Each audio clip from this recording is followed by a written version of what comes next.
எத்தகைய சவால்கள் இன்றைக்கு நம்மை சூழ்ந்து வருகின்றன அப்படின்னா, ஒரு பக்கம் டெல்லியில இருந்து இந்த தமிழ்நாட்டை அப்படியே ஒரு பாம்பு மாதிரி வாயை திறந்துக்கிட்டு வருது பாரதிய ஜனதாங்கிற கட்சி. அதுக்கு பின்னால் இருக்க இன்னொரு பெரிய பாம்பு குகை, அதுக்கு பேர் ஆர்எஸ்எஸ். இந்த ஆர்எஸ்எஸும் பிஜேபியும் விழுங்க திட்டமிடுகிற மாநிலங்களில் தமிழ்நாடு முதன்மையானது. ஏன்னா அவங்களால இதுவரைக்கும் கிட்ட வர முடியல. அந்த ஆபத்தை நம்ம எதிர்க்க வேண்டி இருக்கு. அதிமுக என்கிற ஒரு கட்சி இன்னைக்கு என்ன ஆகுது, இல்லாம போகுது அப்படின்னு நம்ம கவலைப்படுறோம். அவங்க கை கட்டி நிற்கிறாங்க. அமித்ஷான்னு ஒருத்தர் வராரு. அவர் யாரு? குஜராத் படுகொலைகளில் அவருடைய பங்கு என்னன்னு ஒவ்வொரு நீதிமன்றத்திலையும் வழக்கு நடந்திருக்கு.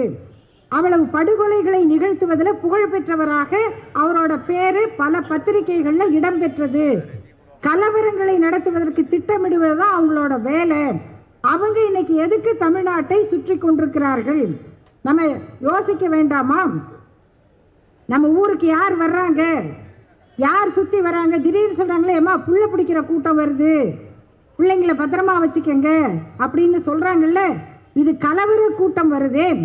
எப்படிப்பட்ட கலவர கூட்டம்? அமைதியாக இருக்கிற ஊரில் ஒரு கோயிலில் போய் ஒரு எருமை மாட்டு தலையை வெட்டி கொண்டு போடுறது. யார் போடுறான்னு பார்த்தா ஒரு முஸ்லீம் போடுறதாக போகிறாங்க.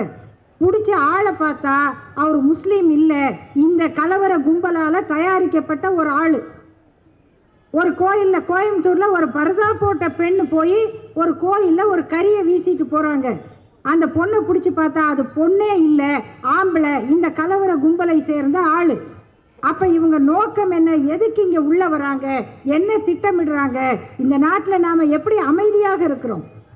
இந்த அமைதியை கெடுப்பதற்கு, குலைப்பதற்கு திட்டமிடுகிற கலவரக்காரர்கள் இந்த ஊருக்குள்ளே வர்றாங்க. அதற்கு ஒரு திராவிட இயக்கமாக தன்னை காட்டிக்கொண்ட அதிமுக என்கிற ஒரு பெரிய கட்சி, அதுவும் ஒரு சாதாரண கட்சி இல்லை, அதுவும் ஒரு பெரிய கட்சி.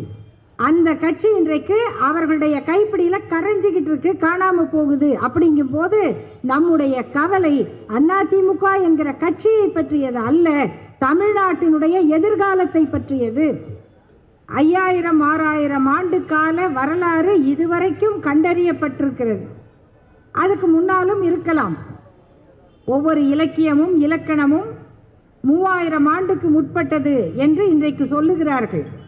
அப்போ 3000 4000 ஆண்டுக்கு முன்னால் ஒரு மொழிக்கு இலக்கணம் வரணும்னு சொன்னால், இலக்கணம் வர வேண்டும் என்றால் அதற்கு முன்னால் இலக்கியங்கள், பல்வேறு வகையான மொழி பயன்பாடு நடைமுறையில் இருந்தால்தான் ஒரு மொழிக்கு இலக்கணம் வரும். அப்படிப்பட்ட ஒரு பழமை வாய்ந்த மொழியை இந்த நாட்டில் நீச பாஷை என்று அழைத்தார்கள். நீங்கள் கட்டிய கோயிலில் நீங்கள் சென்று வழிபடும் போது உங்கள் பணத்தில் நடக்கிற அர்ச்சனை உங்கள் மொழியில் நடக்க முடியாது. அதுக்கு நாங்கள் வேற ஒரு மொழி வச்சிருக்கிறோம். அந்த மொழிக்கு பெயர் தேவ பாஷை. அது சமஸ்கிருதம், செம்மொழி தகுதி முத்தமிழறிஞர் கலைஞரால் கிடைத்தது.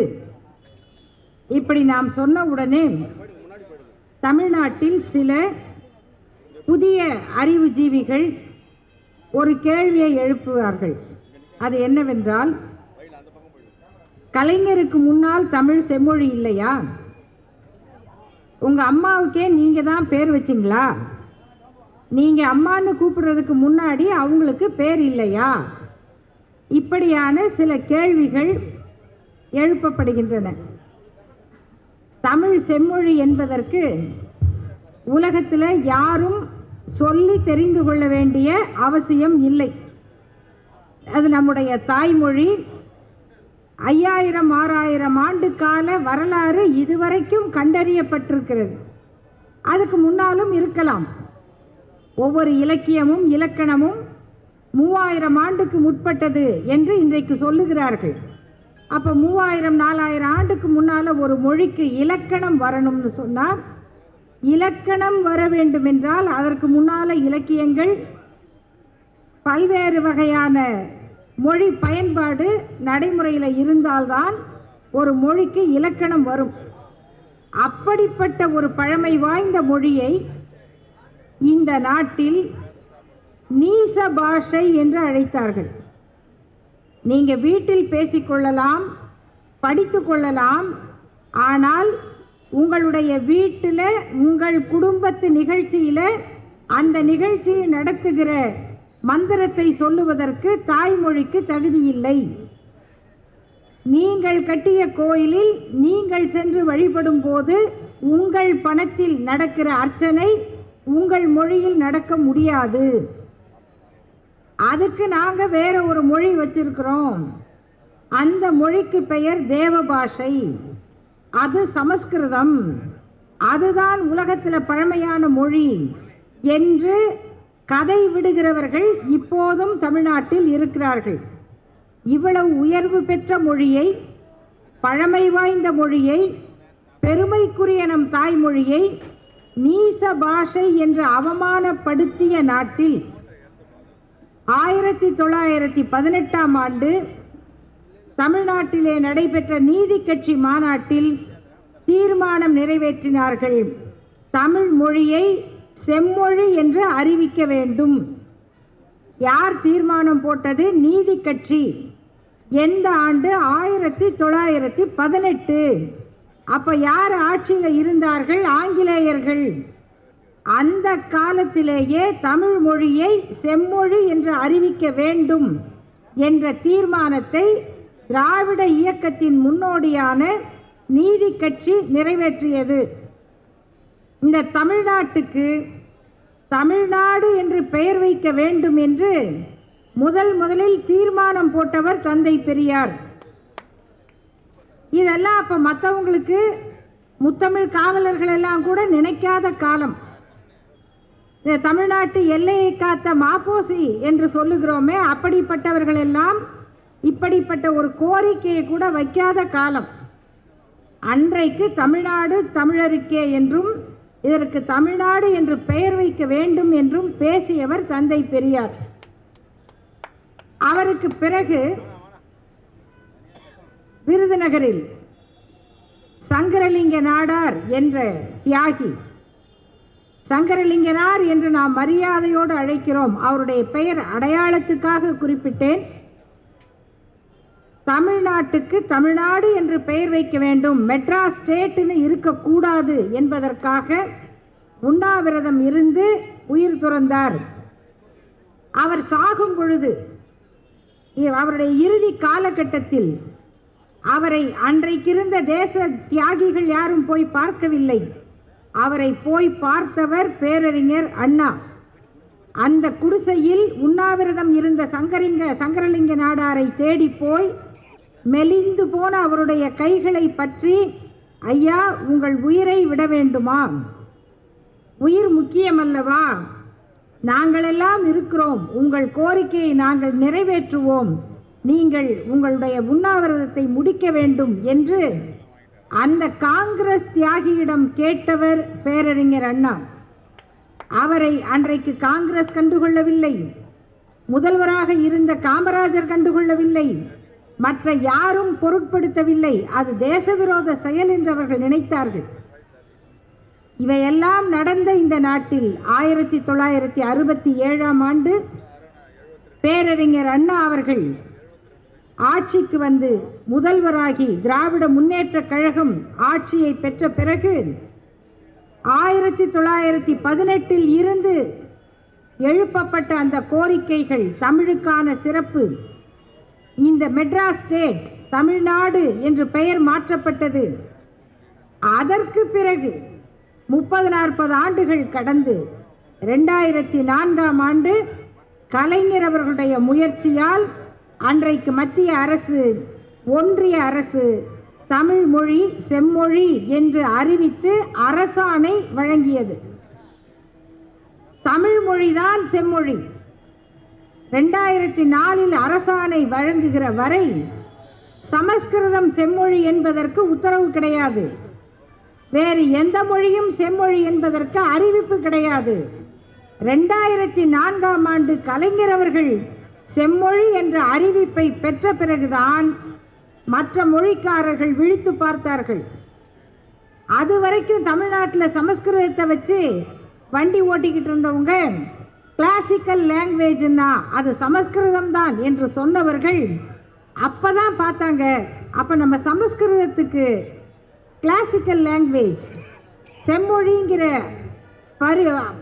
பட்டம் இல்லையா, அதுக்கு அறிவிப்பு இல்லையா, அதை அரசாங்கம் ஏற்றுக்கொள்ளவில்லையா, இவர் முந்திக் கொண்டாரே, இது நமக்கு தெரியாமல் போச்சே என்று அதற்கு பிறகு 2005ஆம் ஆண்டுதான் சமஸ்கிருதம் செம்மொழி என்று அறிவிக்கப்பட்டது. இவ்வளவு பேசுகிற சமஸ்கிருத மொழிக்காரர்களுக்கே புலப்படாத அந்த நுட்பத்தை முதல்ல சட்டப்படி அரசாங்கத்தின் மூலமாக அறிவிப்பு வந்தால்தான் அந்த மொழி உலகளாவி மதிக்கப்படும் என்பதால் அதை சட்டப்படி நிறைவேற்றிய சாதனையை படைத்த முத்தமிழறிஞர் கலைஞர் அவர்கள் அவர் பிறந்த நாளை இன்றைக்கு நம்முடைய முதல்வர் அவர்கள் இந்த பிறந்த நாள் ஆண்டு முதல் இது செம்மொழி நாள் என்று அறிவித்திருக்கிறார்கள். தந்தை பெரியார் பிறந்த நாள் சமூக நீதி நாள், டாக்டர் அம்பேத்கர் அவர்கள் பிறந்த நாள் சமத்துவ நாள், முத்தமிழறிஞர் கலைஞரின் பிறந்த நாள் செம்மொழி நாள். இந்த ஒவ்வொரு நாளும் தமிழ்நாட்டினுடைய வரலாற்றில் இனி பேசப்பட்டு கொண்டே இருக்கும். அந்த பெருமைகளுக்கு உரியவர் முத்தமிழறிஞர் தலைவர் கலைஞர் அவர்கள். அதை இன்றைக்கு சட்டப்படி நிறுவியிருப்பவர் நம்முடைய முதல்வர் அவர்கள். அது வரைக்கும் நம்ம திராவிட இயக்கம் என்ன செய்தது, இன்னைக்கு ஒரு தலைப்பு ரொம்ப அழகாக தலைப்பு வைத்திருக்கிறார்கள். இந்த நிகழ்ச்சியை நடத்தி கொண்டிருக்கிற இந்த சென்னை கிழக்கு மாவட்டத்தினுடைய செயலாளர், தமிழ்நாட்டினுடைய இந்து அறநிலையத்துறை அமைச்சர் மரியாதைக்குரிய சகோதரர் சேகர்பாபு அவர்கள் நிறைய நிகழ்ச்சிகளை நடத்துகிறார். இந்த நிகழ்ச்சி நடத்துறது பெருசில்லை, அதுக்கு தலைப்பு கொடுக்கறது தான் ரொம்ப கஷ்டம், பெரும்பாடு. ஏனென்றால் கலைஞர் அவர்களை பற்றி பேசுவதற்கு எவ்வளவு வேண்டுமானாலும் பேசலாம், ஆனால் ஒவ்வொரு நிகழ்ச்சிக்கும் கொடுக்கிற தலைப்பு அவ்வளவு முதன்மையானது. அப்படி இந்த நிகழ்ச்சிக்கு தெற்கே எழுந்த இமயம் என்று ஒரு தலைப்பு. ஏன்னா இமயம் வடக்கு தான் இருக்கும். வடவேங்கடம் தென்குமரி ஆயிடை தமிழ் கூறு நல்லுலகுன்னு தொல்காப்பியத்தில் சொன்னாங்க. வடவேங்கடம்னு, அப்போ வடவேங்கடம்னா திருப்பதி அப்படின்னு தான் நிறைய பேர் சொல்லிக்கிட்டு இருக்காங்க. இல்லைங்க, வேங்கடம்ங்கிறது இமயமலையும் குறிக்கும். அங்கேருந்து இது வரைக்கும் இருந்தது, இல்லைன்னா எல்லையே குறுகி போச்சு அப்படின்னு நம்ம சொல்லிக்கிட்டு இருப்போம். அப்போ நாங்கள் அன்னைக்கே பெருமை பேசிக்கிட்டு இருந்தோமே, நீங்கள் என்ன பண்ணீங்க? திராவிட இயக்கம் என்ன புதுசாக செஞ்சிருச்சு? இன்னும் பல பேர் புதுசாக படித்தவங்க, திராவிட இயக்கத்தினுடைய இடஒதுக்கீட்டுனால படித்தவங்க, அரசு பள்ளியில் இலவச கல்வி இருந்ததுனால படித்தவங்க, பேருந்தில் இலவசம் கட்டணம் கிடையாது அதனால் கல்லூரிக்கு போய் படித்தவங்க, அப்படி படித்த பெற்றோருடைய கல்வி வாய்ப்பால் தான் கல்வி பெற்றவர்கள், இப்படி சில பேர் இன்னைக்கு கிளம்புறாங்க. நீங்களா எங்களை படிக்க வச்சிங்க. அப்புறம் ஔவையாரை யார் படிக்க வச்சாங்க?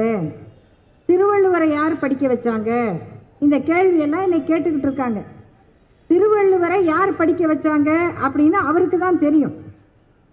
ஆனால் யாரோ ஒருத்தர் பாடம் சொல்லி கொடுத்து தான் அவர் படித்திருப்பார்.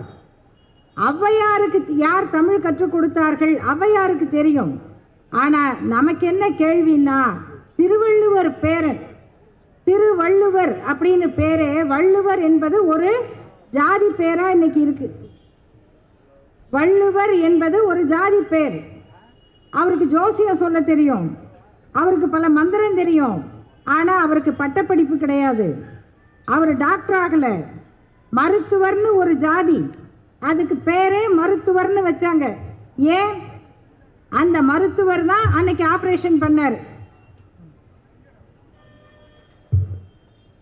நம்முடைய இன்னொரு நாடாளுமன்ற உறுப்பினர் டாக்டரை பற்றி பேசுகிறேன் இல்லையா, அதனால் டாக்டர் அவர்கள் வந்திருக்கிறார், கலாநிதி அவர்கள். அவருக்கு என்னுடைய வரவேற்பை தெரிவித்துக்கிறேன். No problem. ஏன்னா மருத்துவர் அப்படின்னா இன்னைக்கு தான் நம்ம டாக்டருங்க, மருத்துவர் தான் அன்னைக்கு வைத்தியம் பார்த்தார். அவர்கிட்ட தான் கத்தி இருந்துச்சு. பிரசவம் பார்த்தவங்களுக்கு என்ன பேர்? மருத்துவச்சி. அவங்க டிஜிஓ, எம்பிபிஎஸ், டிஜிஓலாம் படிக்கல, அவங்க ஒரு சின்ன கத்தி தான் வச்சுருந்தாங்க. அந்த கத்தியை வச்சு தான் தொப்புள் கொடி அறுத்தாங்க. பழைய பாட்டிங்கெல்லாம் சொல்லுவாங்க, யாரையாவது திட்டணும்னா உன் தொப்புள் கொடி அறுத்த கத்தி என்கிட்ட இன்னும் இருக்குது அப்படின்னு பேசுவாங்களாம். நான் தான் உனக்கு பிரசவமே பார்த்தேன். அப்புறம் அதில் செப்டிக் ஆகி செத்து போனவங்களாம் இருந்தாங்க, அது வேறு. அதனால தான் புதிய மருத்துவம் வந்துச்சு. ஆனால் அன்னைக்கு அந்த மருத்துவ தொழில் செய்தவர்கள் ஏன் டாக்டர் ஆகலை? அவங்க ஏன் எம்பிபிஎஸ் ஆகலை? ஏன் அவங்களுக்கு இடஒதுக்கீடு தேவைப்பட்டது? அப்போ மருத்துவம் பரம்பரையாக இருந்துச்சு, சித்த வைத்தியம் பரம்பரையாக இருந்துச்சு, கட்டிடம் கட்டுற வேலை பரம்பரையாக இருந்துச்சு, நெசவு நெய்கிற வேலை பரம்பரையாக இருந்துச்சு. ஆனால் அவங்க யாரும் படித்தவங்களாக வர முடியல. அவங்களுக்கு மரியாதை இல்லை. ஒரு படித்தவருக்கு இருக்கிற மரியாதை ஒரு தொழில் செய்கிற கலைஞருக்கு இல்லை. நம்ம தான் பேர் வச்சோம் தையர் கலைஞன். அவர் வெறும் டெய்லர் இல்லை, தையல் கலைஞன். அவருக்கு தெரியும், ஒரு சட்டையை தைக்க கொடுத்தீங்கன்னா லூஸாக தைச்சிட்டாருன்னா, என்னங்க சட்டை லூஸாக இருக்குன்னா அந்த துணி சுருங்கும் தம்பின்றவர். என்னங்க டைட்டாக தைச்சிட்டிங்கன்னா இது விரிஞ்சு கொடுக்கும்பான்றவர். அவ்வளவு தெரியும் ஒரு தையல் கலைஞருக்கு. அதனால் அவர் கலைஞர். முடி திருத்தும் சலூன்னு பேர் வச்சாங்க, முடி திருத்தும் கலைஞர். அது இவையெல்லாம் கலை. இந்த கலையை செஞ்சவங்க, அந்த தொழிலை செஞ்சவங்க ஒரு மண்பாண்டம், ஒரு மண், ஒரு சொம்பு செய்கிறாங்க, ஒரு பானை செய்கிறாங்க. அதை போய் நம்ம கையை விட்டு எடுத்துட முடியாது. பார்த்தா அப்படியே ஆசையாக இருக்கும், ஆஹா இவ்வளோதானே அப்படின்னு. கையை வச்சு பார்த்தா தான் தெரியும். ஒரு பானை எடுக்கிறது, ஒரு சட்டி எடுக்கிறது எவ்வளோ பெரிய வேலை.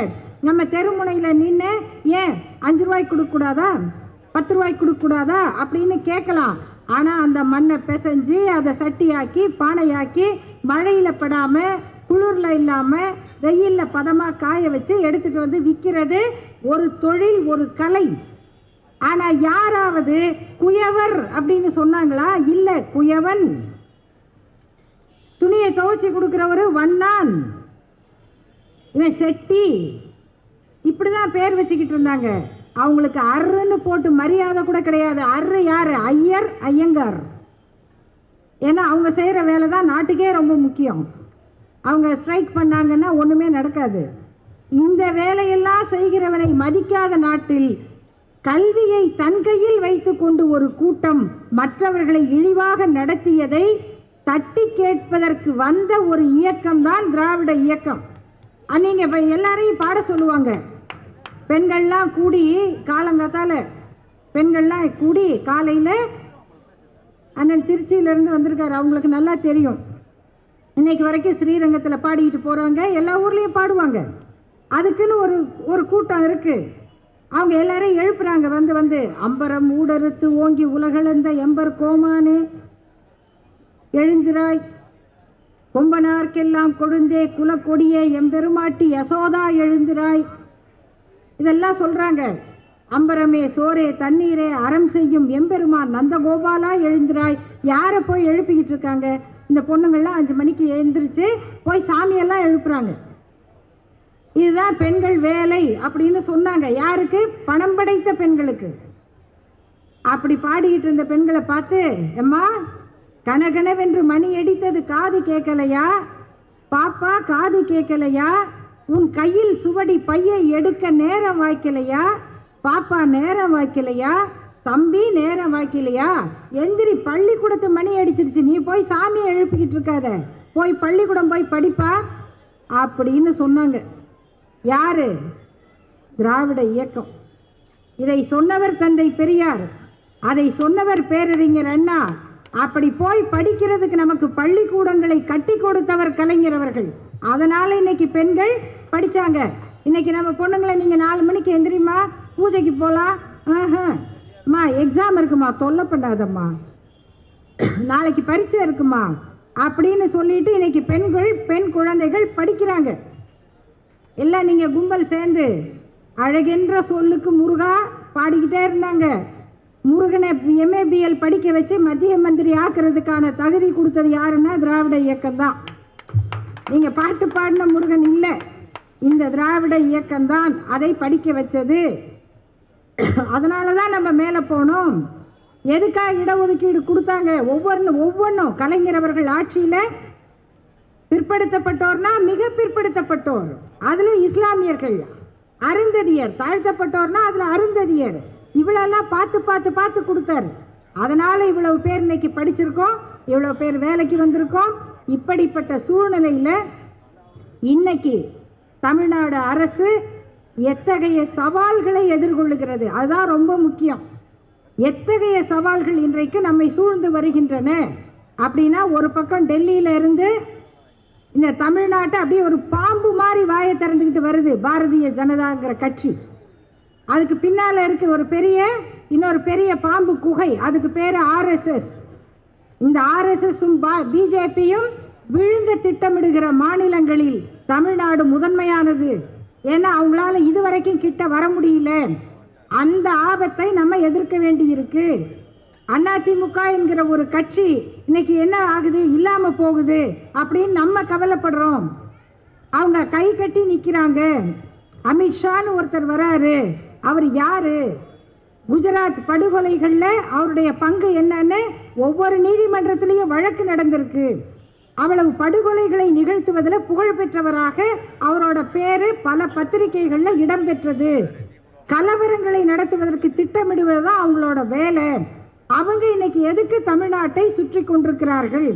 நம்ம யோசிக்க வேண்டாமா?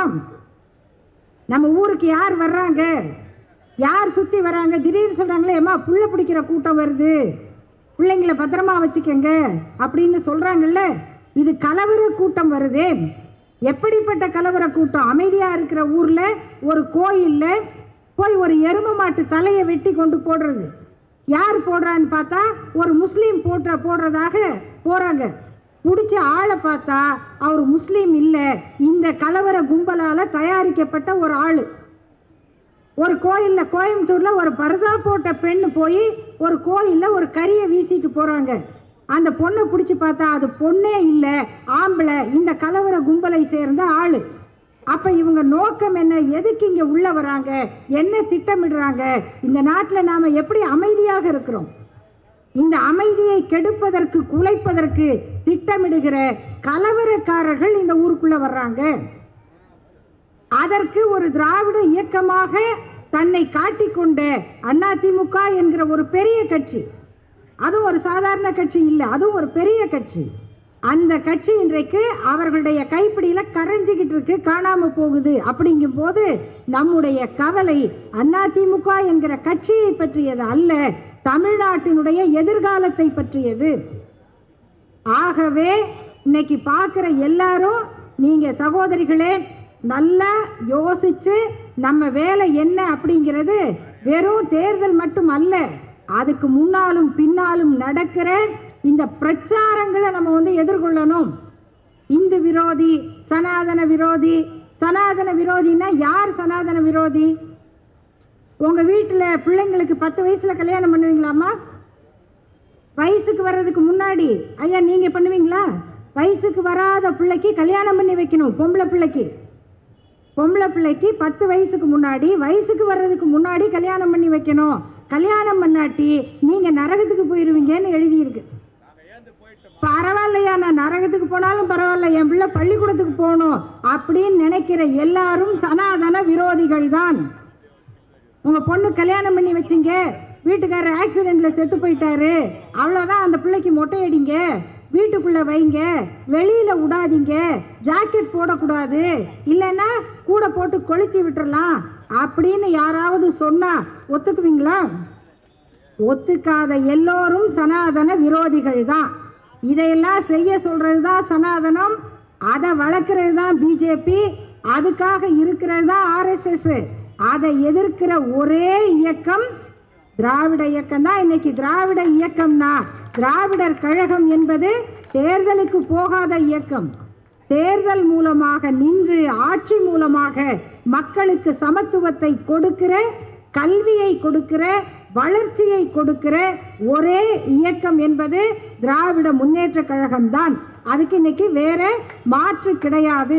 ஆகையினால நம்முடைய எதிர்காலத்தை, இன்னைக்கு இவ்வளோ இளைஞர்கள் படிச்சுட்டு வெளிநாடுகளில் வேலை பார்க்குறாங்க, அவ்வளவு புதிய புதிய தொழிற்சாலைகள் வருது அப்படின்னா, இன்றைக்கு நாம் காணுகிற இந்த சாதனைகள் இன்றைய முதல்வர் முத்துவேல் கருணாநிதி அவர்களுடைய சாதனை. இதற்கெல்லாம் அடித்தளம் அமைத்தவர் முத்தமிழறிஞர் கலைஞர் அவர்கள். அவர்தான் இந்த வணக்கம் கலைஞர் அவர்களுடைய சாதனைகள்னா அது நிறைய இருக்கு. கடைசியாக ஒன்றை சொல்லுகிறேன். அவர்தான் செம்மொழி பூங்காவையும் அமைத்தார், டைடல் பார்க்கையும் அமைத்தார். செம்மொழி பூங்கா என்பது மனநலத்துக்கானது, உடல் நலத்துக்கானது, நம்ம மொழியோட வரலாற்றை சொல்லுவது. டைடல் பூங்கா, டைடல் பார்க் என்பது தொழில் வளர்ச்சிக்கானது. ஆக நமக்கு மொழியும் வேணும், வளர்ச்சியும் வேணும். நம்ம மொழியை பற்றிய பெருமையும் இருக்கணும். அடுத்த கட்ட நம்ம பிள்ளைங்க உலகம் பூரா போகணும். இந்த ரெண்டுக்குமான பாலம் இங்கே சொன்னாரே தோழர், அண்ணா மேம்பாலம், கத்திப்பாரா மேம்பாலம், இதெல்லாம் மட்டுமல்ல, இந்த பழமைக்கும் புதுமைக்கும் கலைஞர் போட்ட பாலம் இருக்குதே, அதுதான் இன்றைக்கு உலகமே தமிழ்நாட்டை வியந்து பார்ப்பதற்கான அடிப்படை காரணம். இன்னைக்கு தமிழ்நாடு தொழில் வளர்ச்சி, கல்வி வளர்ச்சி, உயர்கல்வி எல்லாத்துலேயும் இந்தியாவில் முன்னால் நிற்கிது. நம்முடைய பாதையில் தான் உலகம் நடக்கும். மக்கள் போகிற போக்கில் பின்னாடி போகிறவங்க நின்னது கிடையாது. நம்ம வழியில் மக்களை திருப்பிக்கிட்டு வந்தாதான் ஒரு இயக்கம் வெற்றி பெற முடியும். அன்னைக்கு நாத்திகர்னு சொன்னால் ஐயோ சாமி இல்லைன்னா வாழ முடியுமா கேட்பாங்க. இன்னைக்கு உலகத்தில் நாத்திகர்கள் எண்ணிக்கை 190 கோடி. 190 கோடி. உலகத்தில் இனிமேல் மதங்களோட எண்ணிக்கையை கணக்கு போட்டால் கிறிஸ்தவ மதமா, இந்து மதமா, முஸ்லீமா, யார் அதிகம்னு பார்த்தா இது எல்லாத்தையும் விட கொஞ்ச நாளில் எந்த கடவுளையும் நம்பாதவங்க தான் உலகத்தில் அதிகமாக இருக்க போகிறாங்க. ஆனால் இதை சொன்னவங்க அந்த காலத்தில் சொன்னப்ப அடிபட்டாங்க, கொளுத்தப்பட்டாங்க, ஊரை விட்டு ஒதுக்கப்பட்டாங்க. ஆனால் அதையெல்லாம் தாங்கி கொண்டு அவங்க செய்த பிரச்சாரம், இந்த இயக்கத்துக்கு இழிக்கப்பட்ட அவப்பெயர்கள், அதையெல்லாம் தாங்கி கொண்டு இந்த மக்களுக்காக இந்த இயக்கம் செய்த பணிதான் இன்று நம்முடைய வளர்ச்சிக்கான காரணமாக இருக்கிறது. அதற்கான மிகப்பெரிய அடித்தளமாக என்றும் வாழும் நம்முடைய முத்தமிழறிஞர் தலைவர் கலைஞர் அவர்களுக்கு என்னுடைய புகழ் வணக்கத்தை சொல்லி நிறைவு செய்கிறேன். நன்றி, வணக்கம்.